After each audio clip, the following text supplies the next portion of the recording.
Bonjour à tous, merci d'être présents pour ce premier webinaire organisé par l'association des ETF Nouvelle-Aquitaine. Les webinaires font partie de notre plan d'action 2026. Nous avons prévu de mettre en place des thématiques et nous commençons par ce premier webinaire en parlant du congrès. Alors comme vous le savez peut-être ou pas, la fédération souhaite organiser un congrès et la Nouvelle-Aquitaine s'est positionnée. Et je vais laisser la parole au président qui va vous évoquer ce sujet-là. Oui, bonjour. Le 11 et 12 mars, le congrès des EDT. Quoi vous dire? On vous accueille, on est dans une région, nous, alors Futuroscope, la Vienne, on est un département où il y a une forêt domaniale de 6 300 hectares et pas mal de forêts privées. Moi, je pense que ETF a toute sa place et je pense qu'on a aussi des gens qui vont venir, des sponsors qui vont venir de la forêt, qui vont être là pour vous accueillir avec du matériel forestier. Et voilà, on sera content d'échanger aussi avec des problématiques sur la forêt. Bon congrès et venez tous. Il nous faut du monde. Oui, juste pour compléter ce qu'a dit Éric Retailleau, ce congrès donc, qui est à l'initiative de la FNEDT, de la Fédération nationale, il est vraiment à destination des entrepreneurs de travaux agricoles, ruraux et forestiers. Et c'est vrai que nous, en Nouvelle-Aquitaine, on avait vraiment envie que la partie forestière, et comme il l'a rappelé, la Vienne aussi a une présence forestière importante, on voulait vraiment que la partie forestière de la fédération soit représentée aussi lors de ce congrès. Donc c'est vraiment important pour nous de faire ce point. Donc on va avancer un petit peu donc, sur l'ordre du jour, hein, c'est vous donner un peu les infos essentielles pour bien comprendre ce congrès, où ça se passe, quand ça se passe, où dormir, comment venir. On verra aussi le programme en détail, voilà, et on sera à l'écoute pour les questions. On peut commencer tout de suite avec le point 1. La petite nouveauté du congrès cette année, c'est que ça a lieu du mercredi au vendredi. Donc du mercredi 11 mars, jeudi 12 mars et vendredi 13 mars. Les deux journées de travaux auront lieu le mercredi et le jeudi. Et il y aura la journée dite détente le vendredi. Habituellement, c'était fait jeudi, vendredi, samedi, mais on voulait aussi pouvoir garder nos partenaires le plus longtemps possible. Donc c'est pour ça qu'on a décalé d'une journée en le mettant du mercredi au vendredi. Donc ça, c'est une première chose, mais on espère aussi attirer plus de monde sur ce créneau de date-là pour qu'après, le vendredi, soit vous restez visiter la Vienne si vous le souhaitez, et il y a plein de choses à voir, soit vous pouvez rentrer dans vos familles tranquillement. Le lieu, donc, c'est la Nouvelle-Aquitaine qui l'organise. La Nouvelle-Aquitaine, c'est une très grande région. Donc, il fallait choisir un endroit représentatif. On a choisi le Futuroscope. Alors, ça a été beaucoup de débats, beaucoup d'échanges, mais le Palais des Congrès du Futuroscope, aussi par alors, il est très excentré au niveau de la région Nouvelle-Aquitaine, mais il est plutôt central au niveau de la France. Et du coup, ça nous permettait d'avoir une accessibilité aussi, on y reviendra après, mais d'avoir un endroit qui soit facile d'accès pour à peu près tous les coins de la France, vu qu'on cherche vraiment à attirer des congressistes qui viennent des quatre coins de la France. On est vraiment sur un congrès national. Donc, région Nouvelle-Aquitaine, Vienne, Poitiers, mais c'est plus exactement Chasseneuil du Poitou, le Palais des Congrès. Et donc, voilà, le Palais des Congrès du Futuroscope, c'est une belle structure. On aura un espace d'exposition assez important aussi, une très belle salle plénière, donc il faut remplir aussi. Donc, on a une salle plénière qui peut accueillir jusqu'à 1500 personnes. Au niveau des hébergements, on a travaillé avec deux hôtels à proximité. Donc on a l'hôtel Alteora qui est un 3 étoiles qui se trouve à 500 mètres du Palais des Congrès, hein. Donc on est vraiment à 4 minutes du Palais des Congrès. On est sur un beau 3 étoiles qui a été refait récemment et qui a de belles prestations. Et on a aussi travaillé avec l'hôtel Plaza qui lui est un 4 étoiles. Pour moi la grande différence c'est qu'à l'hôtel Plaza il y a un spa, une piscine. Donc voilà, c'est plus sur les à côté où il y aura un peu plus de confort, mais en qualité de chambre on est sur des choses très très proches. On a travaillé sur des tarifs négociés qui fonctionneront en fait jusqu'au dernier moment. On a eu des remarques aujourd'hui sur des plateformes de réservation en ligne qui peuvent proposer des tarifs un petit peu plus bas aujourd'hui, sauf que ces tarifs-là sont limités à un certain nombre de réservations, alors que là, nous, on a des tarifs réservés. Tant qu'il y a des chambres, vous aurez ces tarifs-là jusqu'au dernier moment. Donc, vous aurez les détails des tarifs sur le site et vous avez aussi sur le site internet du Congrès les codes pour le Plaza. C'est un lien de réservation sur lequel il faut cliquer pour avoir le code déjà rentré. Et l'Alteora, c'est le code FNEDT 26 pour avoir accès, mais ça, c'est bien écrit aussi sur le site du Congrès. On disait en termes d'accessibilité, alors il y a la gare TGV du Futuroscope, qui malgré tout, on est quand même pour beaucoup de destinations obligé de passer par Poitiers pour rejoindre Futuroscope, mais on a quand même cette gare qui est à 15 minutes à pied du Palais des Congrès, donc qui est quand même très pratique. Et cette gare a quand même des trains directs depuis Bordeaux, il y en a depuis Paris, voilà. Donc il y a quand même une facilité. C'est à la sortie de la 10, donc tous ceux qui prennent l'autoroute, c'est assez facile. Vincent nous a mis les kilomètres en fonction des principales villes de notre région, en tout cas de certains nombres de villes de notre région. Bon, ça permet de donner une idée. Et il y a aussi l'aéroport, donc il y a même la possibilité de venir en avion depuis certaines destinations. Donc c'est vraiment c'est ce qui nous a séduit aussi dans cette destination, c'était son accessibilité et sa facilité d'accès. Du coup, il faut savoir que le congrès, c'est un temps où on va pouvoir partager, rencontrer d'autres personnes, échanger et pouvoir se projeter. C'est pour ça qu'on a conçu avec du coup l'équipe nationale un programme qui permet d'alterner entre conférences, assemblées plénières et échanges avec les partenaires. Donc, on vous propose une ouverture des portes à partir de 8h30 le mercredi 11 mars, avec la possibilité de 9h jusqu'à midi de rencontrer les partenaires qui seront présents pour l'événement. Ensuite, de 12h30 à 14h, il y aura un cocktail au milieu des partenaires, donc ça favorisera d'autant plus les discussions et les échanges. À partir de 14h, il y aura l'ouverture du 92e congrès, avec du coup à 14h30 le grand entretien avec Pierre-Marie Aubert. Et après, de 16h jusqu'à 18h30, de nouveau la possibilité de partager des moments avec les partenaires et la possibilité également d'être sur des ateliers techniques. À partir de 18h30, vous avez également la possibilité de vous rendre sur le parc du Futuroscope où jusqu'à 19h30, il sera possible de déambuler dans le parc et de faire quelques attractions. À l'issue, il y aura un repas qui sera prévu également sur le parc. Et dans cette soirée, juste je fais une petite parenthèse sur la soirée au Futuroscope. Il y aura la possibilité aussi d'assister au spectacle nocturne du Futuroscope. Alors à cette saison, on n'a pas encore l'horaire définitif, mais il semblerait qu'il soit à 21h. Donc on va voir comment on peut le caler, peut-être entre l'apéritif et l'entrée. Et l'autre chose, c'est que cette soirée sera sur le thème du Sud-Ouest, avec une ambiance feria. Voilà, donc on n'en dévoile pas trop, mais l'idée, c'est d'avoir une belle soirée festive, qu'on en profite aussi entre entrepreneurs de ces moments-là. On reprend le jeudi de bonne heure. À partir de 7h30, il sera possible d'arriver sur place. Pareil, de 9h jusqu'à 11h, des rencontres business et démonstrations. Donc, c'est des temps d'échange avec les partenaires. Et il y aura également des ateliers techniques qui seront prévus sur ce créneau-là. À partir de 11h jusqu'à 12h30, il y aura un échange, une grande conversation entre notre président Philippe Largeau côté agricole et Jean-Pierre Raffarin. À partir de midi, de nouveau, on remange avec les partenaires sur des cocktails déjeunatoires. 14h30, 16h, table ronde, permacrise, la gestion des risques au cœur de la stratégie d'entreprise. À 17h, c'est la clôture du 92e congrès national. Et à partir de 19h30, la soirée de gala, c'est la dernière soirée du congrès où déjà la gastronomie de la Nouvelle-Aquitaine sera à l'honneur.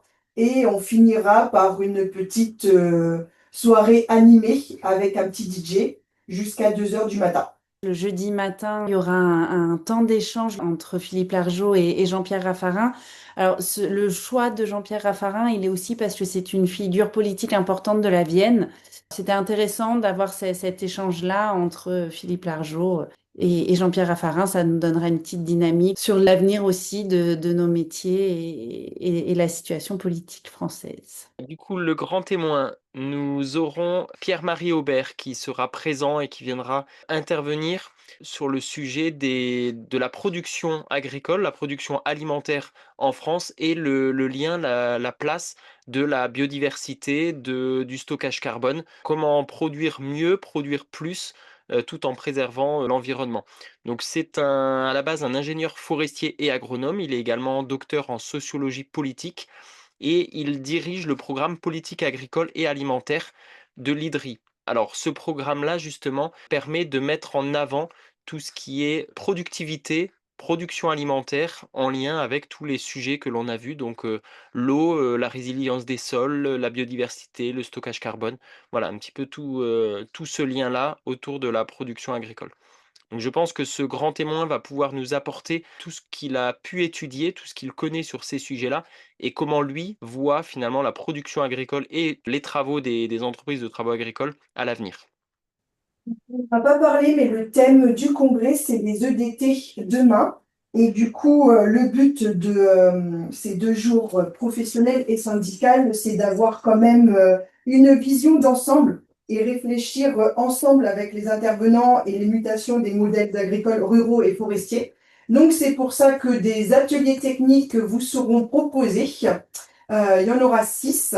Tout d'abord, on aura un premier atelier sur l'éco-phyto 2030, l'ETA au service de la performance économique et environnementale. L'atelier numéro 2 sera l'IA dans la conduite des chantiers. L'atelier numéro 3 sera la transmission, comment évaluer une étape. L'atelier numéro 4, c'est maîtriser et sécuriser sa stratégie de facturation. Il y aura 2 ateliers qui seront joués de manière alternative. Sécuriser les travaux en zone sensible forestière et son pendant en zone sensible les haies. Et le dernier atelier seront les nouveaux outils de la FNEDT pour l'État employeur. Il faut savoir que chacun de ces ateliers seront effectivement animés par un animateur du réseau FNEDT, un administrateur du réseau aussi et des partenaires. Donc ce seront vraiment, il y aura une dynamique. L'idée des ateliers, c'est de créer une dynamique avec les partenaires et l'équipe aussi de la FNEDT pour vous apporter des réponses et des éléments concrets sur ces différents thèmes pour repartir après avec voilà, des choses à mettre en place, des solutions concrètes. Donc j'en ai parlé un petit peu tout à l'heure. On a bien sûr des temps d'échange et de convivialité avec certains partenaires. Donc la présence des partenaires au-delà du soutien auprès des entrepreneurs permet aussi de pouvoir échanger sur les innovations, les technologies et les matériels qu'ils peuvent proposer. Donc là, vous avez la liste de tous les partenaires qui, à l'heure où je vous parle, ont répondu présent pour l'événement. On peut voir que sur la partie forestière, on commence à avoir un petit pôle qui se met en place. On a notamment Energreen, FAE et Forest Pionnière. Il faut savoir que nous avons sollicité d'autres partenaires où nous sommes encore en attente de réponse de leur part. Mais on espère avoir les plus gros comme Poncé, MFA, DCMA Dario ou Zimmer. On a quand même un espace exposant de 2600 mètres carrés aujourd'hui. Donc ça laisse la possibilité de mettre du monde et de mettre un petit peu de matériel. Et surtout, on va organiser cet espace avec une zone robotique parce qu'on est quand même au Futuroscope, on veut parler d'innovation, on veut parler du futur. Donc on aura un espace robotique. Et il y aura aussi un espace qu'on a appelé EDT Lab, mais l'idée, c'est une petite scène sur laquelle les partenaires pourront venir aussi présenter leurs nouveautés, leurs nouveaux produits et notamment leurs innovations aussi. Donc ensuite, oui, les autres activités, il y a la partie travaux et après il y a la partie plaisir. Donc on a évoqué qu'il y aurait le dîner à la table d'Arthur le mercredi soir et ensuite le vendredi, donc le 13 mars, il y aura un accès libre au parc avec des chèques déjeuner. Donc ça, c'est compris dans la réservation au congrès. Quand vous prenez la réservation pour les 3 jours, vous avez cette possibilité-là. Et donc là, on sera vraiment sur une visite libre. Si vous voulez vous regrouper avec d'autres entrepreneurs, vous pourrez. Si vous avez envie de le faire tranquillement, seul ou en famille, si vous venez accompagner, voilà, ce sera vraiment à votre guise, comme vous le souhaitez. Mais c'est vrai que vous ne pouvez pas être au Futuroscope et ne pas, enfin, être à 2 pas du Futuroscope et ne pas profiter des installations du parc. Donc voilà, on s'est dit que c'était l'occasion. Et en parallèle, il y a, pour les accompagnants, justement, j'ai évoqué la possibilité de venir en famille ou au moins avec un conjoint ou une conjointe. Il y a des visites qui sont prévues pour les accompagnants sur les matinées, histoire voilà, qu'ils aient aussi la possibilité de découvrir un petit peu le département, les environs. Donc le mercredi matin, on propose un départ à 9h, 8h30 ou 9h pour une visite de l'usine Compagnie Co. Compagnie Co, c'est un aromatiseur de thé. C'est une technique très particulière qui est une spécificité française. Donc c'était assez intéressant aussi de proposer ça. C'est un savoir-faire de la Vienne. C'est une très ancienne usine et marque. C'est une marque française qui a plus de 170 ans, donc c'était intéressant de les rencontrer et d'échanger aussi sur la partie finalement entrepreneur aussi avec eux. Et Poitiers est quand même une très belle ville, c'est la ville aux 100 clochers. Il y avait quand même de quoi faire, ça aurait été dommage de pas en profiter. Donc on a organisé une visite historique avec l'Office du tourisme de Poitiers, une visite d'1 heure vraiment dans le centre historique de Poitiers. Ces visites seront organisées avec un autocar. Vous n'avez pas besoin de prendre votre voiture pour ces visites. Enfin, les accompagnants n'auront pas besoin de prendre leur véhicule et sans trop savoir où ils vont.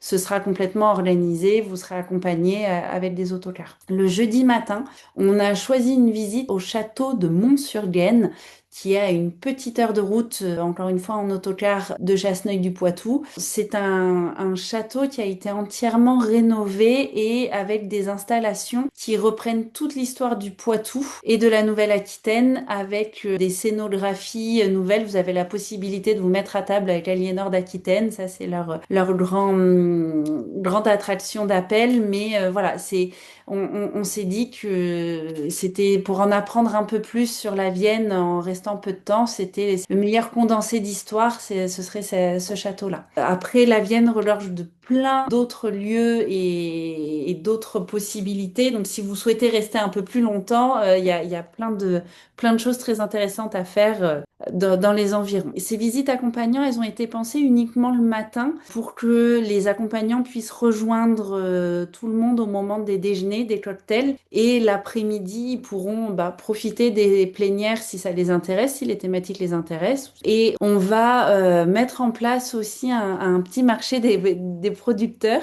avec, aujourd'hui, on a effectivement 5-6 producteurs qui se sont manifestés pour faire découvrir les produits de la Nouvelle-Aquitaine. Alors encore une fois, on n'arrivera peut-être pas à tout représenter, on ne pourra pas tout représenter parce qu'on a une région qui est assez riche et dans laquelle se trouvent beaucoup de produits différents, mais on a quand même voulu mettre les choses un petit peu phares. Donc on aura un producteur de cognac qui viendra nous présenter du cognac et du pinot, qui arrive des Charentes évidemment. On aura un producteur de foie gras direct des Landes, la maison Lafitte, qui est une belle maison de foie gras et qui pourra nous proposer des choses assez sympas. On a un producteur de cochons qui transforme tout le cochon, donc on aura aussi des choses assez intéressantes. Cette personne vient de la Vienne, une autre personne de la Vienne qui fait des confitures. Et enfin, arrivé de Charente-Maritime, on aura un producteur de farine et galettes. En fait, il fait ses galettes à partir de sa propre farine et il propose d'autres types de produits. Mais voilà, ça, ce sont les premiers qu'on peut annoncer. Et ça, c'est quelque chose qui nous tenait aussi à cœur de pouvoir montrer un peu ce qui se faisait d'autre aussi. On va parler matériel beaucoup pendant ce congrès, mais on avait envie aussi de rappeler que la Nouvelle-Aquitaine est une région de bons vivants et qu'on a des bonnes choses à manger, à boire et voilà. Et que c'était le moment l'occasion de le faire découvrir. Marine en a parlé rapidement tout à l'heure aussi. Les repas, et notamment lors de la soirée de gala, mais tous les repas ont été pensés aussi pour mettre en avant toute la gastronomie de la Nouvelle-Aquitaine au travers des plats. Et on a un de nos administrateurs qui est aussi président du département de la Gironde qui travaille à nous préparer une sélection de vins de la Nouvelle-Aquitaine aussi qui sera très intéressante et pleine de surprises. Nous, on est la plus belle région, forcément, la Nouvelle-Aquitaine. Donc, si tu veux, avec un site comme le Futuroscope, faut vraiment venir. C'est magnifique chez nous, faut venir. Et puis, il faut se dire aussi que c'est la région de notre président national. Il faut quand même essayer d'être tous mobilisés pour lui, quand même. Bon, je pense que le mot de la fin est bien choisi. On compte effectivement sur vous. Ce congrès, il n'est réussi que si on a beaucoup de congressistes. Pas pour nous, mais pour le... En fait, ces congrès ne vivent qu'à travers les congressistes. S'il n'y a pas de congressistes, les congrès n'ont pas de lieu d'être. Donc c'est vraiment... c'est important que vous vous mobilisiez et que vous ayez envie de venir nous rencontrer. C'est vraiment un congrès qui s'adresse aux entrepreneurs.